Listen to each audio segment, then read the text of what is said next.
Anyone who's played cards before knows there are rules to the table. You don't splash the pot, you don't cheat, and most importantly...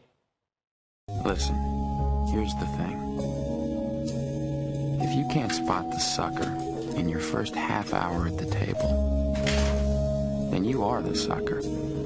Most of the time, the sucker doesn't even realize they're the sucker until it's too late.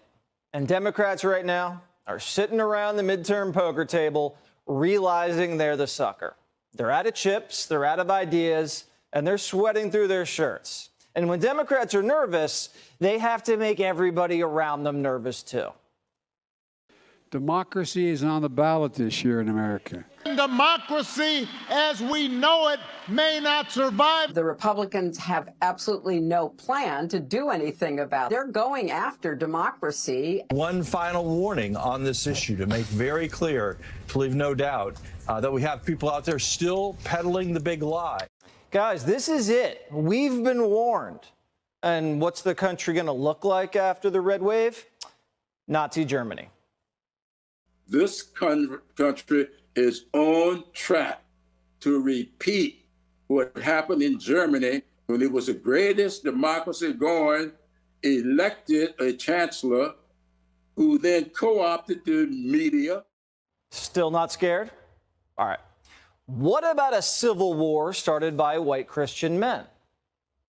The groups that tend to start civil wars, especially ethnically based civil wars, are the groups that had once been dominant and are in decline. If you look at the history of the United States, the group that had been dominant since the very inception of our country were white men. They also tended to be Christian, and they are losing that position. It's no longer guaranteed that you're going to get into the best schools or get the best jobs or have economic security.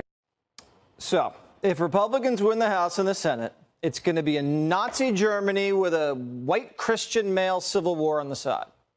That sounds pretty bad. But how exactly do we go from democracy to civil war Nazi Germany? Well, Chris Hayes, who identifies as Rachel Maddow, explains. So when Democrats say you don't have a choice this election, there's only one party that cares about for democracy, it's us, democracy's on the ballot, what they're really saying is, if you don't elect us this time, if you don't keep them out of power, you may never be able to elect us again. Or in short, vote to preserve your right to throw the bums out. So Rachel's saying that if Republicans win, it's going to be the last election in American history. I'm going to miss that Iowa caucus. So get ready for Mitch McConnell to lock himself in his office and push all the voting machines into the ocean. But I'm getting the feeling there's a little projection going on here. Democracy dies if we don't have one-party rule. Keep one-party rule in Washington so we can nuke the filibuster, kill the Electoral College, and pack the courts. It's illegal to say the system's rigged, so vote for us so we can rig the system. Protect voting rights. We'll pass election reform and make sure no one ever has the opportunity to steal an election again. Again? Democrats are okay with one-party rule if they're the ones running it. Remember the Black Panthers swinging billy clubs outside of voting stations when Barry was on the ballot? That's a little intimidating, right? But Barack's wingman dropped the charges.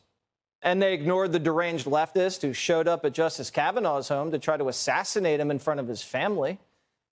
And a Republican candidate in North Carolina just got his parents' house shot up in the middle of the night with his kids sleeping inside. My parents are watching TV at 11 o'clock at night, just sitting in their living room, and a bullet cracks through their home only 20 feet away from where my kids were sleeping that night. This is politics at its worst. As a former Green Beret, I'm used to getting shot at. I'm okay with getting shot at. I'm not okay with my family getting shot at. A Democrat filmed a campaign commercial in front of that Republican's house, and days later, someone shot a bullet through the window. Now, if a bullet hits a Republican's house, it's probably a stray. But if that was a Democrat's house, that would have been an assassination attempt. CNN, MSNBC, the broadcast networks, they didn't even cover the story. They only cover hammer attacks. But when Katie Hobbs' campaign office was broken into in Arizona, the media framed Republican Kari Lake as the criminal. And when they found out it was an illegal alien who broke into Hobbs' office, they go quiet. Talk about the big lie. Democrats just expect you to believe anything they tell you. And don't you dare challenge them. For all their democracy talk, a bunch of Democrats won't even debate. You know what a threat to democracy is? Framing your opponent for a crime they didn't commit and refusing to debate them in front of voters.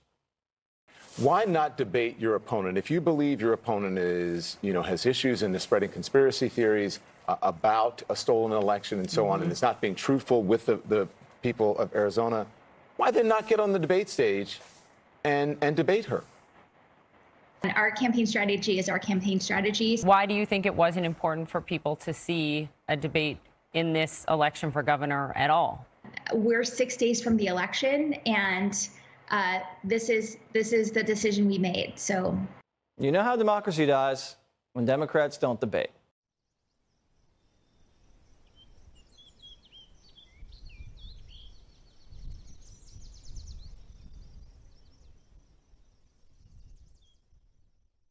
Pour ceux et celles qui veulent soutenir mon travail, les liens sont en description.